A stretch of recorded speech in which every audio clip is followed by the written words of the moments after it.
just a sec. And so we will have the podcast. We're also going to do a Q&A.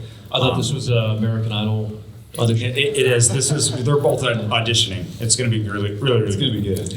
So, with that, we're going to kick off the podcast and then we'll go. So, welcome everybody to Self-Storage Income. And I'm excited to be here. We're live here up on stage. Dude, this is so epic to Yes. be doing like a live podcast with everybody here hanging out. Sweet event. Thanks everybody for coming here, hanging out. And we've got an okay guest on the podcast, I guess. You know, He's all we could afford. So, yeah, so Brandon, thanks so much for coming on, man. Yeah, thanks everyone for having me.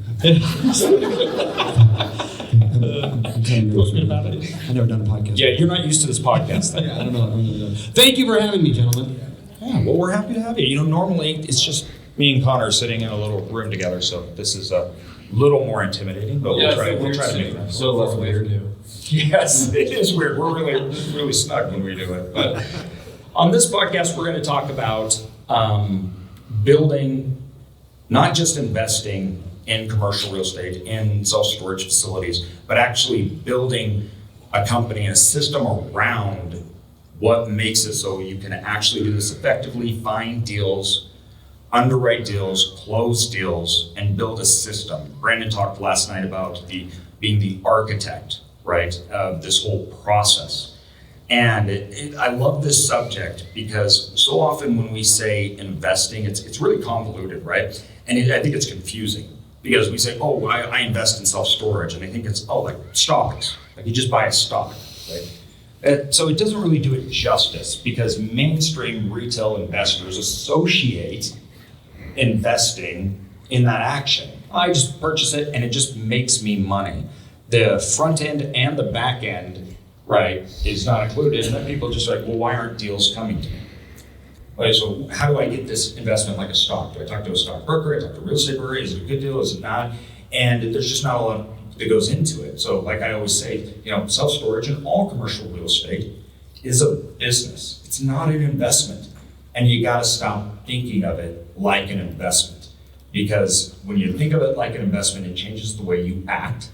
And you're no longer competitive and you're setting yourself up for failure. So I think that's going to kind of be the discussion today, if you're okay with that.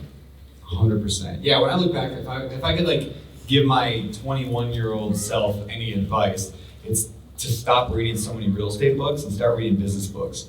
And like all I thought was the tactics, like how do I find a deal? And I read like a million real estate books and they were all great, but it wasn't until I was like in my late 20s, early 30s that I started reading actual business books like The E-Myth or Work the System by Sam Carpenter or The Traction by Gino Wickman. And like that's what made the biggest impact because it changed my identity from when I'm a real estate investor to I am a businessman that invests in real estate. Those are two very different things, but shifting that identity has been like the thing. Like that's the thing that made me grow the last couple of years. Well, you could tell when operators and people that invest or own real estate, the approach at which they take. And the performance is very tight. And there's certain asset classes where that's exaggerated, right? And I think, when you're talking smaller ones, maybe that's single family homes, it doesn't really come through. The market works differently. But when you're talking commercial real estate, whether that's mobile home parks, whether that's self-storage or anything else, the difference is dramatic. And we see it in the revenue, both the top and bottom line. And the good operators, right, they approach it differently. They look at things differently. And their performance is not associated like buying a simple investment. It's about optimization. It's about cultivating opportunities, right? Creating opportunities, not being given an opportunity. And then everybody else kind of looks at it and says, I don't get it. Why do you get deals? How come you're having opportunity where I didn't see that, right? And that's really the foundation of becoming, I believe, a successful, particularly commercial real estate investor. Do you feel like I'm taking the questions now. I'm taking over this podcast. Hey everyone, this is the Bigger Pockets podcast. My guest today, do you feel like your foray or your decade or whatever long was in the insurance industry made you the way you are in terms of being a business owner versus that? Do you think that that's what made that, or was it something else?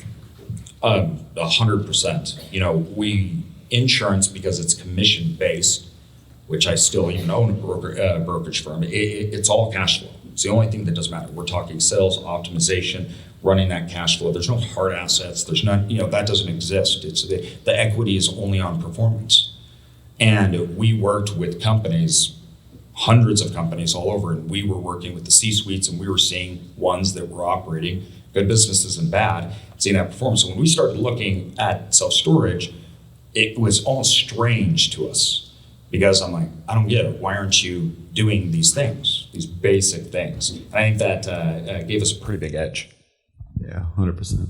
Well, too, you're talking about deal flow and building these processes, these systems to get in the way of opportunity. AJ, you're always talking about being the bear, going out into the river, letting fish jump into your mouth as opposed to going out and casting into a river. Funny, you're such a fisherman. I wonder why I like that analogy. But then it's not only the deal flow aspect and getting in the way of opportunity, but it's the ability to effectively manage that opportunity once it comes to you. Do you have the foundations to build and to scale from once you have those opportunities that come your way? Yeah, that really comes down to, and a lot of people I think get overwhelmed, and you talked about this last night, but they think, I'm not good at all these things, right? Okay, I may be able to find deals, but then it's like catching a tiger by the tail. I don't know what to do with it once I got it. So then what that means is they're finding deals, but they're never executing. Other people aren't good at finding deals, but they're really good at executing. So they're sitting around waiting for deals to come to them, wondering why people aren't just bringing them deals. And it's a very different almost personality type that we see, right? And a lot of people go, well, I'm not good at all these things. I'm not good at finding deals, right? I may not be able to, I may not know how to operate it. I don't understand finance.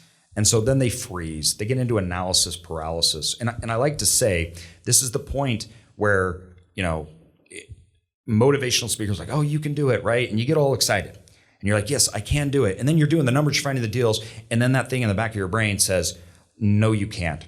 And the great thing about that thing in the back of the brain is he's 100% right. You can't. And I don't think we should try to fool ourselves into thinking that we can do anything, and that really actually hurts you. You can't. It's okay. You got to embrace that. You're right. I can't do that. That should be the signal that your brain says you need to go out and find those resources. That's a call to action. That shouldn't be to stop you. It's a reality check that is showing you problems and showing you where your weaknesses are and how to execute on it. But too often that just becomes analysis paralysis because we think we have to do it all. And that's not how it works. Well, I think it's really important too, it's not only about what you can and can't do, it's about what you should and shouldn't be doing.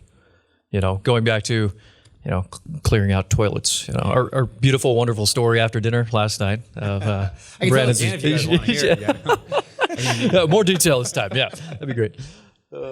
That's funny. All right, so question for you guys then. So if I know, take it over. Okay, All okay, that's fine. So so for those people they understand this concept. Hey, I'm really good at this aspect and I'm not good at this aspect. I want to run this business. I can't do it all. I think logically we all understand that, right? I can't afford to hire a big team. I can't just go and hire 5 people right now that are all doing the things that I want to do so I can sit and play golf. So how do you bridge that gap between I want to have a business and I have no money right now to build that business? I have to do everything myself. How do you bridge that? I love this question because so many of you have it. And I think we think that there's this magical time in which we just have all the money in the world, right? It's just like, oh, well, Bill Gates has all the money in the world so he can do whatever. That's not, he doesn't. He's building tons and huge. He's leveraging capital and people, and it's not his own money, right?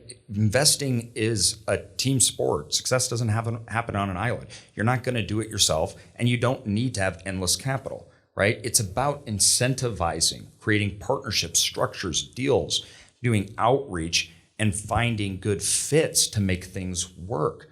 So that idea that I don't have money to find a deal, I don't have money to hire people, I don't have money to do this, if that's going to stop you, you shouldn't be doing anything in business because that will never end, ever. It doesn't matter how big your business is. You always need to be finding capital. You always need to be recruiting the best minds. And it's a chicken and egg thing. I need these people, right, to get the chicken, right? But I don't get the egg. It's which comes first. And you got to really marriage those two things. But you need to understand having capital is not the cure to your problems. That's not how it works. What do you think about people that? should hit the rewind button on their podcast app and listen to that last 30 seconds again. Like, that's so gold. Having the money, it's irrelevant. I mean, I wrote a book years ago, I don't know, like 6 years ago, called like The Book on Investing in Real Estate with No and Low Money Down. And I made this point in the first chapter. I'm like, this book is about creative finance, but this book is not for broke people. This book is for rich people. Like, it's for everybody, but this is just as important, if not more important, for wealthy people. They're the ones that need to know these strategies, because that's what you need to be able to scale and grow. So I think that it's a good, get that limiting belief out of your head that if I just had more money, I could be successful, because you're never going to have enough money. No. So what do you do then instead? So what's the JV is an option? Yeah, I mean, there's multiple ways. And I'm going to turn this question back on you because you're actually really good at this. But, JVs are an option, right? Joint ventures, partnering up, bringing people on, right? My team plus my partners, us three, when me, my dad, and my brother started this, right? My brother-in-law, who's not here because he will not get on stage and he doesn't like social settings, very opposite from me, right? And from my dad. And so he wanted to be crunching numbers, doing things, which was wonderful because I don't know if you know this, but I'm not good at details. So he's really good at doing those things. And we were good at doing other things. But for the longest time in our business, right, me and my dad, we never even took an income. And we were actually working other jobs because we were using that capital to hire other people. We would rather hire good, qualified people than pay ourselves because we needed the people that couldn't do the things that we could do. I could work. That was fine. Both of us. We could go hunt jobs. We could find deals. We could do all those things. That didn't bother us at all. But all the things that I couldn't do, we re-churned our capital, we hired them, or we went out and we found third parties, right? We leaned heavily on brokers when we started. We found the top guys and we just got tons of education from them. So we looked at free resources as well, and also people that are incentivized that when you do good, they do good, and that pay may come after. I think of third-party management companies, also people that are after the same goal. Maybe there's people who want internships. I mean, how many interns do you have now? We rotate them in. We have like 4, I think right now, 5 right now. But we've probably had 25, 30 in the past 2 years that we've just brought in for short periods of time, for short things. And a number of them is, actually, I think every single one of our team members, like at least in like the core team out in Hawaii, everyone but maybe Ryan were all somewhat of an intern at one point. My finance manager, he just asked if he could help do the books on my flips. And so he just did that for 4 months. And I was like, wow, this kid's really good. And so we ended up bringing on him as finance manager. And Mike Williams was an intern. Yeah, Walker was an intern. Ryan was a partner. We did one specific deal together that we just partnered together on, and it worked out really well. Another thing, I love to tell this story. When I was first venturing into the idea, remember the toilet example, right? Around that age, when I decided I needed to get out of being the DIY guy and doing everything myself, I was still broke. I had no money. All the money I had went into repairs on the properties. I wasn't working a job, we just had no money at all. I mean, we even had to go on the envelope budget, Dave Ramsey's famous envelope budget. All money that came in went to an envelope, and we spent it in all cash, and we had to be really tight. And so I'm like, well, how am I supposed to afford to bring on people to help me with this thing when I have no money? Well, I started thinking, what do I hate doing? And I said it last night. The thing that feels heaviest in the world to me was, anyone remember? Phone calls. I hate them. I hate phone calls. But to some people, they love it. You know who loves talking on the phone? My mother-in-law. She loves it. And so she had actually retired right then. She was retired, and she loves the phone calls. So I was like, hey, Rachel, would you want to just answer phone calls from all the tenants that are calling me all the time? It's like one a day. Just answer the phone call and see if you can deal with whatever the problem is. You're probably just going to have to call or text me or my wife, but can you do that? She's like, I would love to do that. I'm like, I'll even pay you a couple $100 a month? Oh my gosh, yes, that would be great. And it was that was just extra money in retirement for my mother-in-law. We pay her a little more today, but she to this day, she still answers phones and deals with contractors and all the heavy things in Washington that I don't want to deal with. And the original cost was $200. But that $200 a month that I was able to carve out freed me up so much to do things that I then felt good about doing. I was lighter. I loved running the numbers on deals back then. I don't like it as much today, but I liked getting into the weeds and playing with the numbers and talking to agents or going to look at properties. And so I got to do more of that because I wasn't bogged down with the annoying, like, Miss Johnson in 506C, or, well, that's a weird number, but whatever. She can't get her toilet working. Like, I didn't have that problem. I didn't even know about those problems anymore. And so that freed up my mental energy. So again, the point I'm making is an employee does not, or a team member does not have to be 100 grand a year, 401k, 5 weeks vacation, or nothing. There's a broad spectrum between that. And so just take one thing you don't like doing and find somebody to do that. There are so many people who would love an extra $200 a month. Well, and two, I talk a lot about this. Yeah, I have my 3 rules to scale, right? It's either you got to automate, you got to get rid of, or you hire out. So hiring out is the 3rd one, but in the process of starting out, it's the last one, right? So much of what we're doing when you start out, and this is something that goes through scale. This is a process that as you scale, that never changes, right? So we're always looking, because we need to be more efficient, to use the capital that we have effectively, because there's never enough. So we're always looking at areas that we're going, okay, where can we take this process that has multiple touch points and automate it so we free up time, right? And also, where are all the things that we're doing that we just shouldn't be doing at all? Like, how much of your day is spent doing things that does nothing to do to get you to your goal, right? You guys probably know a lot about I talk about my impact corner. That's where I live and that's where I thrive, and I got to really focus up. The thing about the impact corner is that's where you want to spend your time, is you got to always be self-auditing yourself. And a huge portion of what we do is not allocated properly. So being able to do more doesn't mean always hiring out. It doesn't mean I need big expense. Most of the time it's just using your time effectively. Then it's figuring out processes that you can automate. And then from there, you start to look at partnerships, hiring out. But by the time you get to that hire, I mean, there's endless. We know endless amounts of people that have built companies basically off the back of them and maybe a couple other people. They're totally financial free, they're multimillionaires, and it was just really them. They're really good at utilizing what little resources that they had.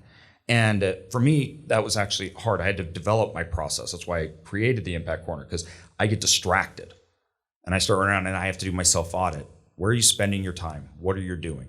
So when you're starting out, this stuff is way more important. Capital is actually, I feel like the more capital you get, the more you can misuse it, and the more it gives you the cushion to not be good, right? It gives you the ability to overspend, overhire, do less, not prioritize, and that can be really, really bad. So you got to, starting out and growing, it's about managing resources and not falling into that trap. I get that question a lot, actually, like on Instagram. People will message me and be like, hey, I just inherited $250,000 and I want to buy real estate. What should I do? Or I just got $1 million. I just got $500,000. The first thing I always tell people, stick it in a savings account and don't touch it. Like, don't go invest in real estate with that money. You've got a lot to learn before you do that, because it gives you this false sense of confidence. Oh, I got cash. I can just go and buy. I can just go hire somebody. And then that you're not going to know how to hire the right person because you're not hungry. You're not hungry. You're not desperate enough to make sure it works perfectly. And like I'm guilty of that. When I have a lot of money, man, I just spend money. I just spent a $130 shirt at the gift shop here. Like I'm like, I got money right now, whatever. But if it looks great. Thank you. Yeah, Nate Robbins bought the same one but black. So make sure you comment how good he looks. So yeah, we when you have money, you're not as hungry. And so stick that money in a bank account. Learn how to do it without the money. And then the money's really powerful. In fact, what I like to do is if I have extra money, the best investment I think is not actually real estate or stocks or bonds or self-storage. The best dinosaurs. Investment. What? It's dinosaurs. Dinosaurs? Dinosaurs. Oh, dinosaurs. The best investment is bringing back the woolly mammoth. No, do you know that's actually happening? They're going to bring back the woolly mammoth? Crazy. In the next 4 years. It's nuts. Where was I? The best investment is people. So what I like to do is I like to invest with no and low money down, using anything from syndication to partnerships to whatever. And then the money I have, I like to bring in people, my team, and then they're going to go out and do even more. And so I think that's a pretty legit way to invest money. But anyway, yeah, good point. Yeah. I like that. On the architect, I want to talk about when, so there's multiple phases that we got to go through when you're starting out and when you're growing. And I think it's important to understand that the building that you're building, the future that you're building as an architect, you have to build it according to the resources that you have. And not everyone has the same resources. And that's okay. And that's why I have a hard time with this idea that there's just a 1, 2, 3, 4, 5, 6 step process to success or to real estate investing. Yeah, but it looks really good on Instagram. It looks really good on Instagram. That's The right. 7 steps to success. That's right, new book. And the reason being is along those steps are all dependent upon your resources. And when we say resources, once again, we're not talking capital, your surroundings, who you know, your inherent skills, your advantages, right? And that changes those steps and those phases that you go through. And you need to plan accordingly. So when you're out trying to find your first deal, right, you have all these hurdles in place. If capital is one of them, then you need to go find someone's capital. It's a tight time frame, and I have to show that I have the funds, but I don't have the funds. We'll find a capital partner. Well, the bank won't give a guy like me money. Okay, we'll go find a KP. Give somebody that will sign on the debt equity. Right? There's problems. Every problem that you have, there's solutions, and it's not money, and it's not even hiring somebody. Right? And you need to get, if you're starting out, you need to get in the game. You need to get the experience, because as you grow and as you're scaling, these resources start to shift the other way. And then you have another management problem. So now all of a sudden you're getting deals. Now you have lots of people that want to come work for you, right? Now you have lots of opportunities. Now you have to understand how to manage effectively. Right? It's of course we all want the latter problem. We all say we want the latter problem, right? But they're just two sides of the exact same coin. And realizing that makes you really efficient. And that's what will eventually build whatever you're trying to build. And that foundation will either last or it won't. Oh, and too, like you were saying, you're never going to have all the money in the world to just do everything that you want and what you think you should be, what you should have. You're never going to have a point in time where there's not going to be problems to solve. Yeah. That's what it is. Yeah. You know, no matter what stage you're at in entrepreneurship, investing, any of it, you are solving problems. That's what that is. Yeah. I think, along with that, I really focus on core understanding or principles and strategy. Like our businesses have changed so much, right? How we do business, and I'm learning all the time, right? I mean, we just tons of mistakes. like restructured our companies and how we do everything, because what we were doing, years before, and the amount of facilities that we had and how we ran them, how we managed them, how we managed deal flow, all these things, how our vision for the future, all these things. I mean, this is just months ago, I mean, we're talking maybe a year. Yeah.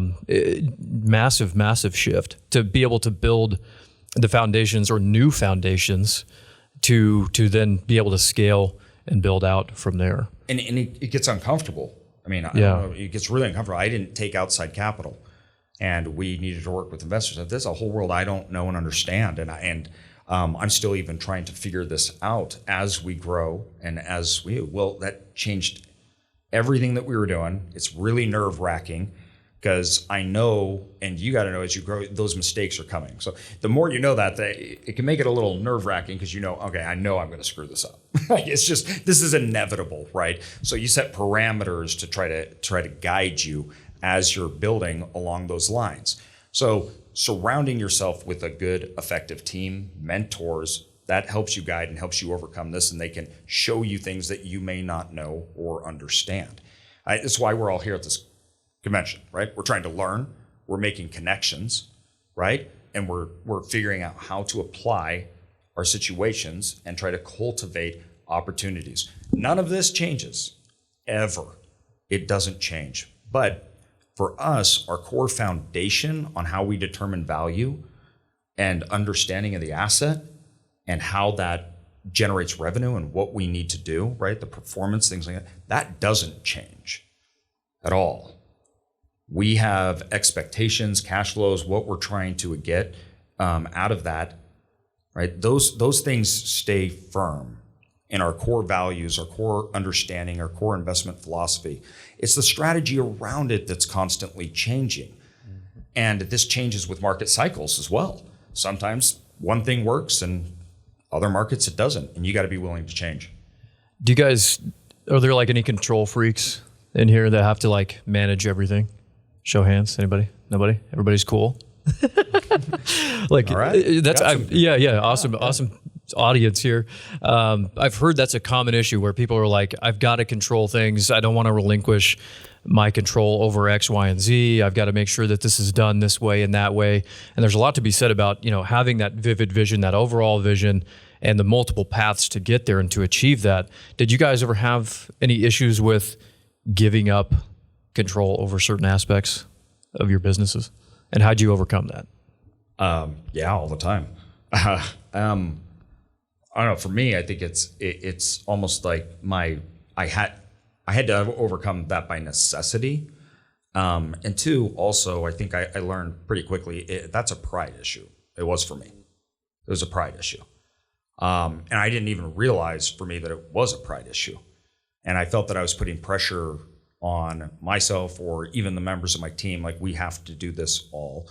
It has to be about us. It has to be me. The buck stops with me, all that, right? And it became almost kind of like a little pride cycle within me. And in realizing that, I'm like, whoa, I got to kind of back off here. And I got to allow other people to apply their skills. And I got to recognize that they can change things maybe that I do, that I've made, change things that, and test me and my theories and philosophies. And that doesn't hurt nor tear down what I'm doing, but build it. Yeah, I like that you brought up the pride thing, the ego. That's a big piece. Whenever my team does anything that maybe I initially want to react to, like, oh, let's not do it that way, I try to pause and ask myself the question, is it worse than I would do, or is it just different than I would do? And 99% of the time, it's just different than I would do. But the initial reaction is, if things are worse, it's different because we are the hero of our own story, and therefore no one else could have an idea that's better. So if it's different, it must be therefore worse. That's the logic we tend to go through in our heads. And so when I ask that question, is it different or is it worse? And then I'm like, oh, okay, well, yeah, it's, you know, I guess, yeah, I wouldn't have done it that way, but actually I think that's fine.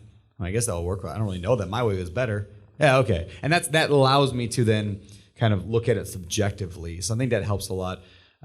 Also, like the thing, you know, and I know you guys do this too, is we are very KPI focused. Yes. And so if somebody has a different way of doing something, I'm like, all right, you got your metric, like, show me that it works. Like, show me that, like, if you think, you know, whatever, instead of sending an email, or like, for example, we would do videos when we're raising a fund. We would send out a video that I record on a teleprompter. And I'm just like, hey, I'm Brandon, and this is what the deal is, blah, blah, blah. A couple weeks ago, my team said, hey, we think people are getting a little tired of the video, so we want to just do a live, basically, thing. We'll just have 2, 3, 4 of us on a call, and we'll just kind of talk about the deal. I'm like, I'm not going to be as prepared, and it's not a teleprompter, so I don't know, I might mess up. But then I thought, well, it's different, or, you know, whatever. Okay, well, I guess let's try it, and we'll look at the metrics. Do we have a good response? I think we opened up our fund 2 days ago, and we already filled half of it already. It's like done. I'm like, okay, well, it worked. All right. So, like, again, having that KPI driven culture and having people take ownership of their goals that they've set for themselves, or that we've set together as a team, then I don't have to worry about it. So it's just like, let's test it out. Let's try it. Because at the end of the day, too, like, real estate's a long game. So if you try something for a little while and some team member says, no, I really want to do it this way, and it doesn't work, okay, well, you learned. And that's going to benefit you the next 30 years of your life. Yeah, when you're tracking KPIs and you're looking at overall results, understanding how those results correlate to your overall vision, and this is even day to day, you don't even need a property to look at this, but it's important that when you work with others and when you're trying to attract people to work with you, you're very clear on your vision, but also that you give them a framework in which we set. Right? I'm very, very big on frameworks. And like, I understand I don't want to control every detail. I don't want to understand, but here's the framework in which we work. This is where we're trying to go. And along this graph or this plot, the KPIs are like little dots all along the way. And it shows us where we're being effective, where we're not, and how we're moving forward within the framework. Because relinquishing control, we need to make sure this is very clear, doesn't mean you walk away, right? That it doesn't mean you need to help guide people. And I'm not talking about employees. I'm talking about people you work with. I'm talking about dealing with individual brokers. I'm talking about dealing with third-party management companies. You need to have a framework in which expectations and understanding is set and how this is going to look and move forward. And then you use KPIs within that framework to measure product or progress, to measure and handle expectations. And that makes everybody not only on the same page, but it gives you effective conversations and discussions. If things aren't working, it's not personal, it's not something else. We have these metrics and we're not meeting them. So what's going on? Why is this not happening? And it's something that we can all look at and read. Ray Dalio talks a lot about feedback loops. And the feedback loops for most of us are huge. We find problems, we don't solve those problems for a long time. And we get stuck. And you got to close those feedback loops quickly. And you can't close feedback loops to make progress unless you are measuring, right? It just doesn't work. And it frustrates people that you're with, and it frustrates people that may be on your team. It frustrates people like brokers because they go, I can't get a clear picture. I don't have clear expectations. And so the framework in which you're judging me on success is unknown. Nobody likes that. You don't like it. We don't like it. When you're working with others and when you're building a team, and especially when you hire people, set a framework, guided expectations, and then use the KPIs, overlay it to actually measure that progress. I'll give a quick example of I think how this kind of fits within our culture at Open Door Capital. So one of our goals or our rocks is to do a certain number of offers, LOIs submitted every quarter. So for example, last quarter, I think it was 75 offers, LOIs submitted in the quarter. And so we meet every single week. So first of all, that's the goal that the company set. And then the individual underwriter, his goal was to underwrite a certain number. So then Walker could submit those a certain number of LOIs. So we got that whole thing built out very accurately. Now within that, the team can kind of come up with their own way. How are they going to write the LOI? How are they going to improve the LOI? How are they going to find those leads? They can work within that, and I don't really get involved with that. I let them figure out what they're going to do. But here's what's cool about the feedback loop is then every single Thursday morning, in fact, it's happening here in, I don't know, half hour, the team gets together and we have a graph. I mean, we have a lot of ways to do this, but we have a graph, for example, and on the graph is a straight line that goes from 0 to 75. And on the bottom of the graph, of course, is every week going by over the course of the 3 months. So now we know the line where we should be to be on track for 75. And then we just plot how many LOIs did we submit this week, and where does that put us? Are we above or below the line? So in other words, we get this immediate feedback loop every single week. Are we doing better than what we should be doing or worse than we should be doing? And so we can then reevaluate every single week. Are we above or below the line? And if it's like, oh, we're below the line, okay, well, what are you guys going to do this week to try to get above the line or to get closer to the line and make up for lost time? And so that immediate feedback loop of every week, instead of going, oh, yeah, our goal for the year was 100 offers, and oh, man, we only did 30. Dang, that was a wasted year. Right now we know every single week if we're doing better or worse. So that's just one way that we operate kind of that inside. Well, and that creates meaningful discussions, right? That creates not, well, why isn't so-and-so working and what's their output? It's meaningful discussions on who's doing what and how it relates to the overall goal and progress. And when you're starting out, so let's say you're starting out and you're all by yourself, right? This still applies. What's your framework that you're working on as an individual? Okay, where are your expectations with you and how are you judging yourself?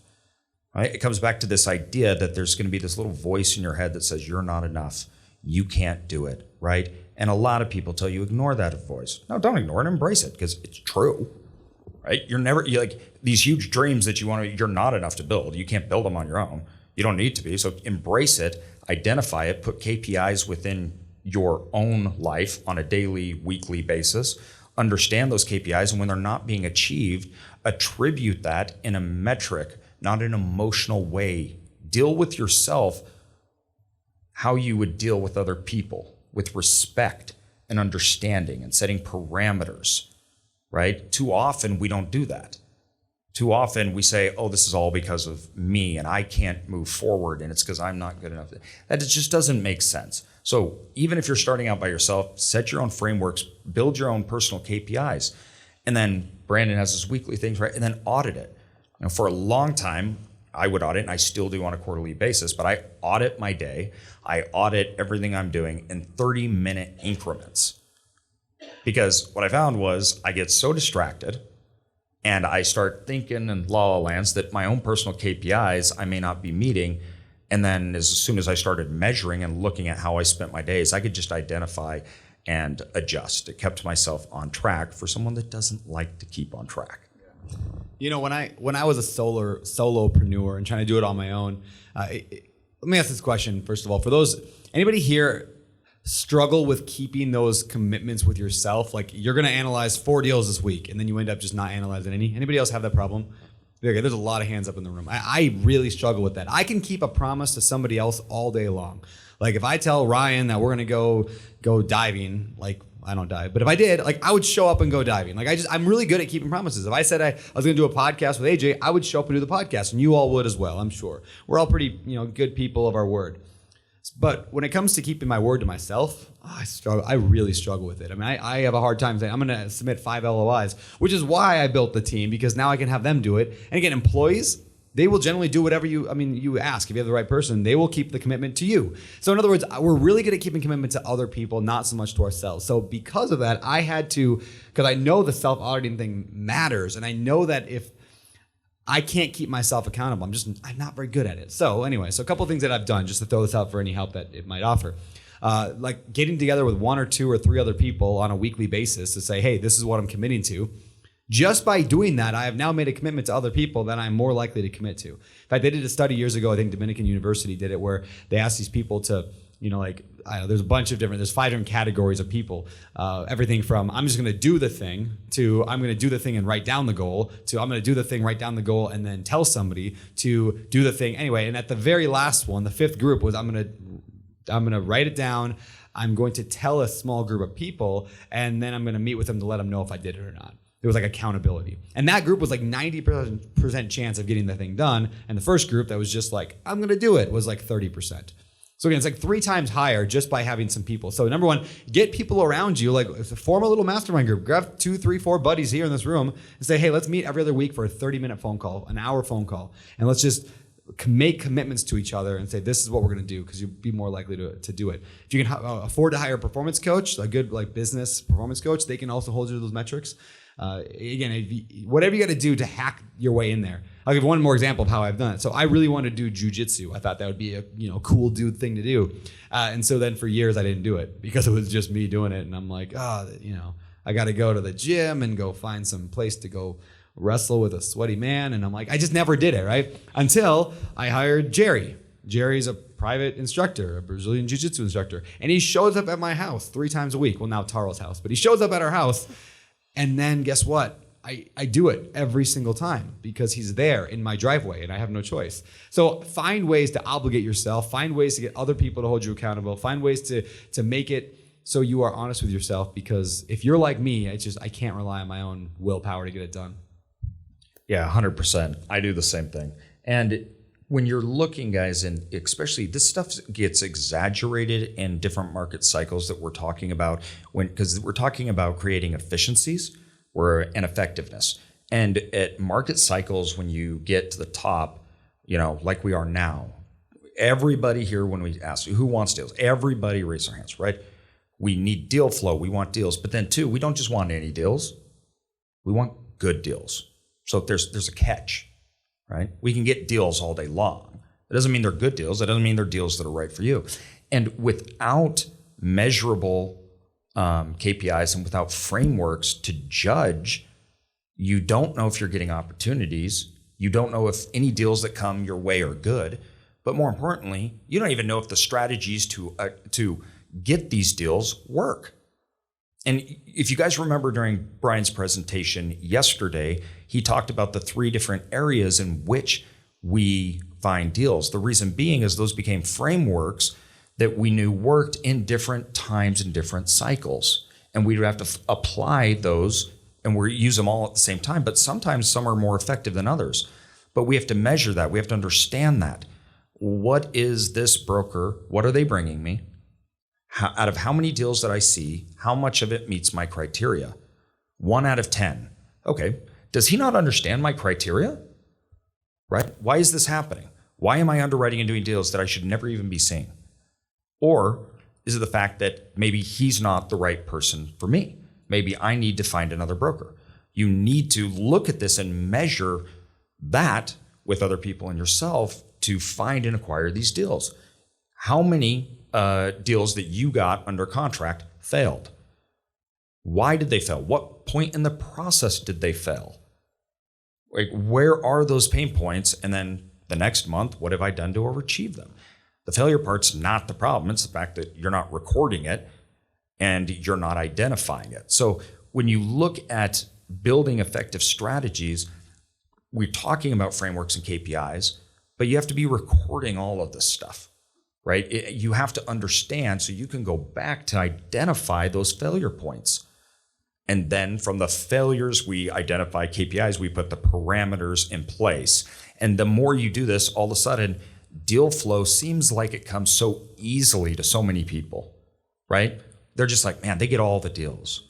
It's because they built a strategy around it to effectively get deals. They weren't always good at that, right? They didn't always know. When we got started, I talked about our first big deal that we got. It was $3.1 million, and I was shaking in my boots. It was really nerve-wracking, and we were kind of like, okay, I think this all makes sense, right? We didn't know what we didn't know. We leaned heavily on other people. And this large asset stabilized. It was an 8.5 cap with higher than usual expenses, made us very nervous, right? We're not nervous about deals we do today because we can measure. We have our strategy, and if it fits within this realm, we should be doing it. Well, that's because of all the stuff we didn't know, the deals that we did that didn't work out, and we had to sell them because they weren't in the right markets. Well, why did this deal perform, and then why didn't that deal? It just keeps going, right? So you need to start recording. How many calls am I making? What did I say during those calls? Did that get me an off-market deal? Did it not? And then start changing and adjusting and setting up those KPIs within it. That reminds me of a phrase I say all the time. 5 words will change your life. If you remember these 5 words. Success is never a surprise. Success is never a surprise. Like, I'm not shocked that we have all these deals at Alberta Capital. I'm not shocked that you guys are good at self-storage. I'm not shocked that Taro looks like a Greek god with his shirt off. I'm not shocked at any of that stuff. Is he even here for that joke? I don't even know. I'm not shocked because, like, success is not a surprise. It's simply a result. So, like, for that matter, neither it's failure. Like, you shouldn't be surprised at either one. You either did the work to get you what you wanted, or you didn't do the work to get you what you wanted. And so, by doing exactly what you said, and you lay that out, it's like we tend to want to use this "must be nice" line, right? No, it must be nice to have a 6-pack. Must be nice to have such a great marriage. Must be nice to have all that money and all those self-storage units and. Like, it's not nice. It's worked for it. It's not a surprise. And, we look at outcomes. We're talking a lot about this. We look at outcomes, but we never get to analyze how the outcome was achieved. And this is something that you can actually work on finding out. So when you find somebody that had an outcome that you were trying to achieve, going and asking them, and this happens at every level. We still do this. I still am talking to people, and I want to know more on how they're achieving outcomes at a different level. Because every level we went up, we had to fundamentally change.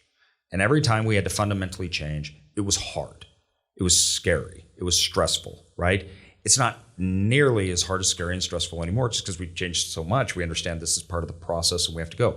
But starting out, that can be really scary and stressful. Because you're seeing outcomes, you don't understand how they're delivered, so you don't know if you're moving in the right place. Go ask. Talk to people. How did you find this deal? What did you do? And then overlay those things with what you have and see if they're working, right?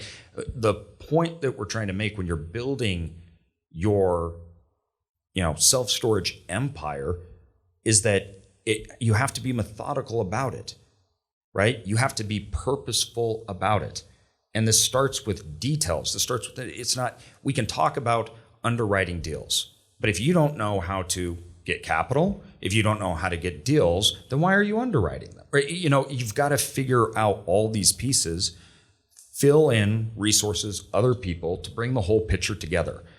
And at first, I mean, the amount of deals that we find that we want to buy today shocks me, because when we were looking a long time ago at big deals, when we started doing big deals, right, in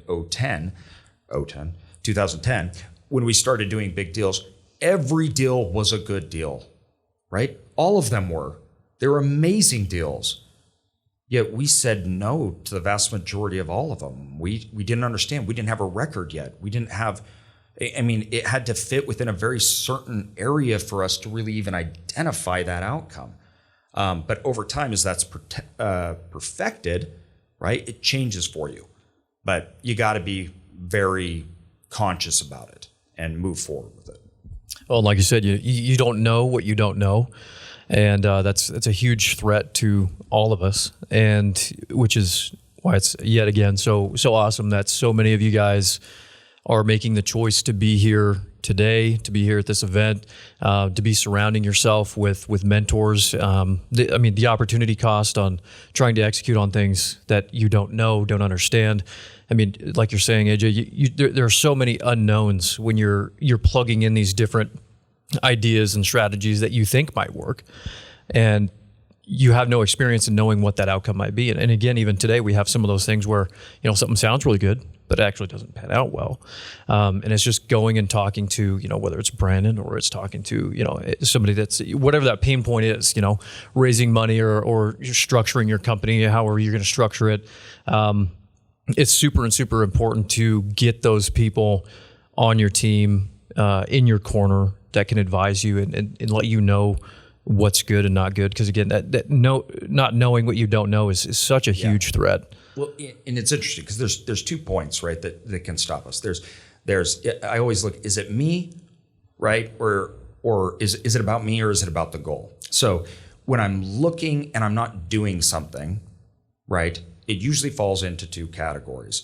It's either I'm not doing it because of something personal, right? I'm embarrassed, I'm worried, I'm scared, right? It's a pride issue, or it's because it doesn't align with my goal. One of those is okay. Right? One of those things is fine. The other one, though, is a big problem because I'm getting in my own way because I'm afraid of a broker maybe thinking bad about me because of all the things that I don't know, right? Or I'm worried about embarrassing myself or looking stupid, or I don't want to ask questions because I think, okay, the way that I overcame that, you know, was really thinking, wait, is this for the goal? Then I need to take myself out. It's irrelevant. Just go and do it. Let's figure out. They don't like me. That doesn't matter. This is about the goal. It's not about me.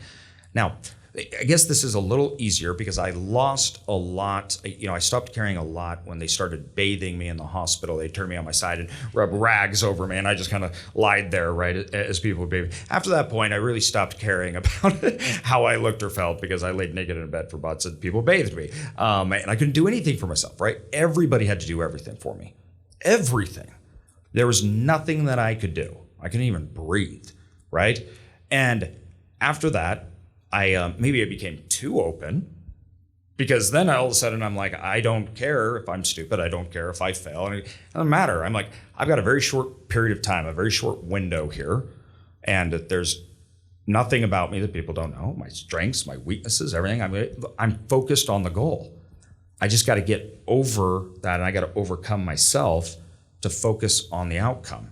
And you think about the people around you, and you think about your why you're trying to achieve those things. And it really changes you picking up the phone, calling brokers. It really changes you hiring that first employee that you say, oh yeah, but they're not going to do this as good as I am, right? It really changes you when you go to fund deals and it has to be all dependent on you. And I don't want to use other people's money because that's scary, or I might let someone down, right?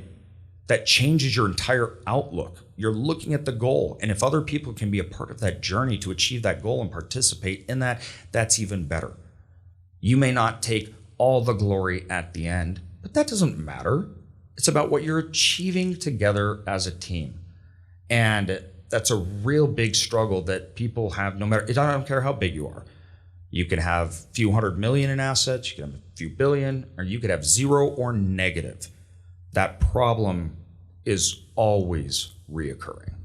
For sure, for sure. Well, we're running low on time, and I want to make sure and open it up for just a few questions real quick from the audience, since we've never done this before in a live setting. So with that said, becoming the architect, Travis scaling. doesn't mind waiting. Yeah, Gotcha. any questions from the audience from you guys? Don't all speak at once. Yeah, man. got You guys are someone over there, really so- scared of There is coffee in the back if anybody needs to wake up. Hold on. Mike's coming. Mike's coming. In the meantime, here's a joke. I'm just kidding. Out of the 75 LOIs you're writing, how many would you say you get under contract, and how many of those would you say you actually close on? Yeah, we get like 10 to 11% under contract. Very, very steady, which is kind of, it was surprising me that's the case, but we get about 10% of our LOIs accepted, which is about 7 to 8 per quarter when we're on that. We lowered it a little bit this quarter because we had such a massive Q2 that Q3 we lowered quite a bit, and we'll probably bump it back up again in Q4. But yeah, we get about 10%. And so it's alarmingly steady and regular. And so it's just like, we know we want more deals. We just turn up the heat a little bit, and then we get more deals, and then we turn it down. And so, yeah, it's about that. We close on almost everything we put under contract. I mean, We're the same rare. way. Yeah, it's very rare. I mean, I think there was maybe one in the past year or two. I don't know, maybe Ryan, you know more than I do, but there's one or two that maybe have fallen through for reasons like we had to find an underwater or underground gas tank or something like that at one of them that environmental killed. But yeah, even actually, I think that one we even worked through it. I think we got them to do a big concession, but I don't remember. Anyway. We're the same way, and we're that way for a reason. We like the brokers know, Yeah. and we tell them we go under contract, we're closing. Yep. So the only reason we don't is if you didn't tell us something. So if there's a problem that we don't know about that you haven't disclosed, that changes the parameters. Other than that, we close. What platform or platforms do you use to track these KPIs for your team? Yeah, we use, so we have Asana, which tracks the actual goals and whether or not we've met them or not. But we used to use Google Sheets. We're spreadsheet nerds, and so we have Google Sheets that has all the charts and graphs that show us where we're at and where the lines are at. So we keep it pretty simple there. And then we have links to all of the Google Sheets within Asana, so that way they're easy to find anytime.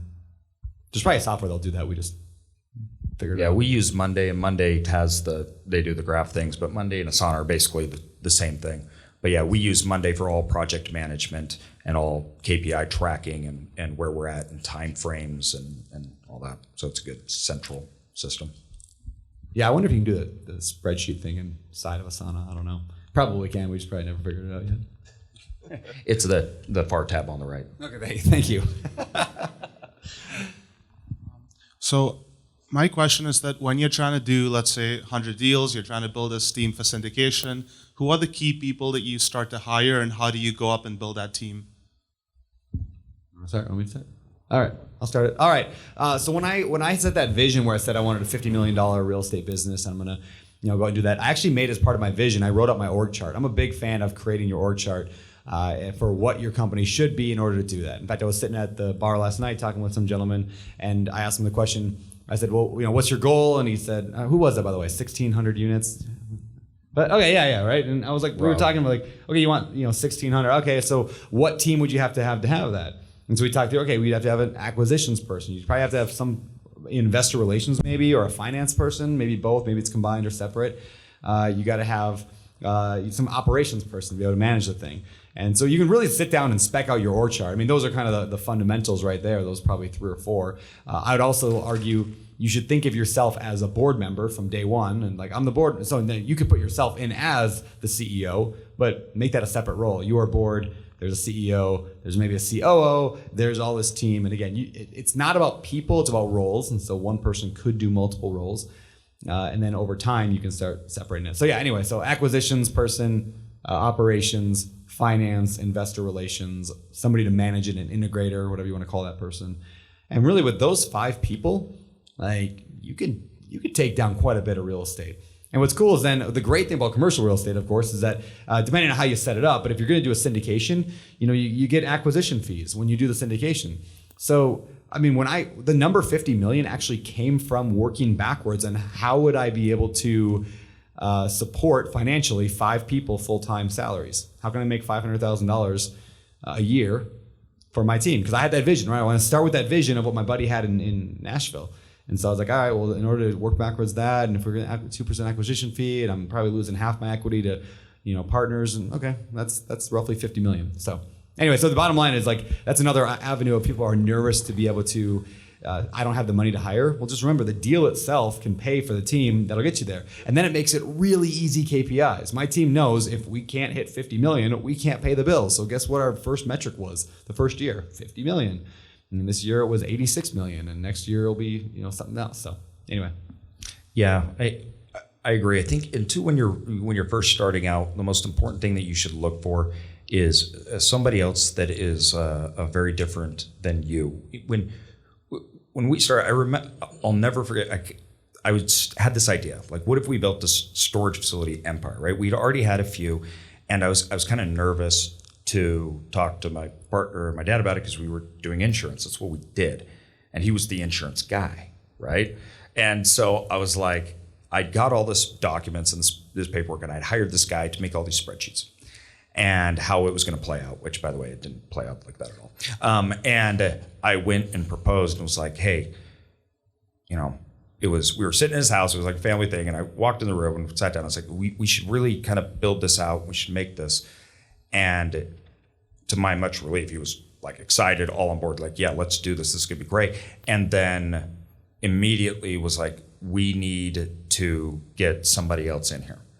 And he said, we need to talk to Sam, who's an accountant. And the reason he said that, and the reason he needed it, is because he knew we're 2 peas in a pod. If you know my dad, you know me. We like to shake hands, talk to people. We're sales guys, right? And so it would have never worked if we didn't start bringing in people that were polar opposite to us. So if you're starting out, make sure you look at other people that have strengths where you don't, because that's really going to define how far you can move. It kind of reminds me of it's the EOS system where it's the visionary and integrator, Exactly, right? yeah. It kind of reminds me of that whole dynamic where they kind of break it into 2 different roles, where you have the visionary, which is very much AJ,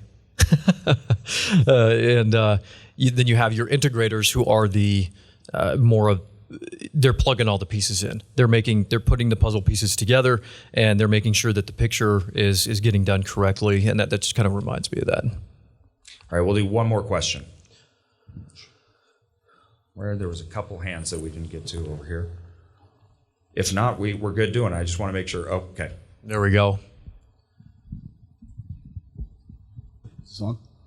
Could you guys describe your succession plan, seeing how you like to speed fly and you're learning how to do jiu-jitsu? Good question. Like if I die, what happens? Well, the good thing is I don't run anything. So like I could get hit by a bus and we would just not tell anybody. And so nobody would know for years that I was dead. So Ryan would grow a beard. He's tall like me and not quite as handsome. And he would come up here and you guys would have no idea. It'd be great. Other than that, we got a lot of insurance on me, and I need to get some more. I was talking to Tom about that, right?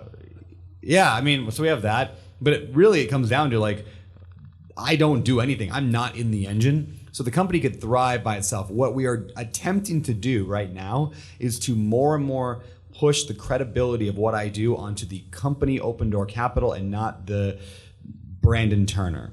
Right? When I'm the brand and I'm the reason people invest, that's a problem. So one of the reasons we're selling our very first fund, our Fund 1 right now, we're in the process of selling it, is because we need the credibility that comes from that sale. Because look, we've gone full cycle. Like the company did it, not Brandon did it. The company did it. Walker did it. Brian did it. Ryan did it. Tristan did it. And so we need that. So that way, if I did die or something did happen to me, the company can just keep going. And they'll raise money just like I could raise money. We're the same way. There are 3 owners. All of us, doesn't matter. One's there, can make decisions, not. Underneath that, we have a whole layer of executives within the company. All 3 of the owners, my partners, they can be gone, we're not. And the executives all themselves could run the business efficiently, effectively.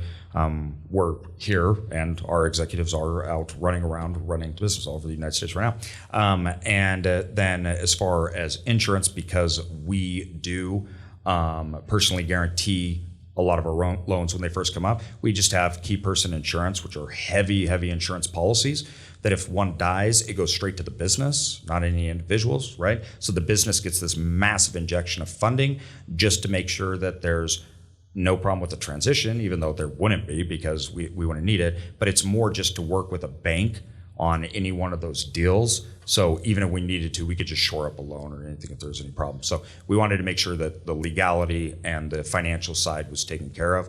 But other than that, yeah, I mean, me and my partners, if we all went, our business would still run and be great. All right, give it up for AJ and Very Connor. cool. Hey, this is hard, dude. yeah. Hey, Thanks, everybody. thank you. Until next time. Until next time.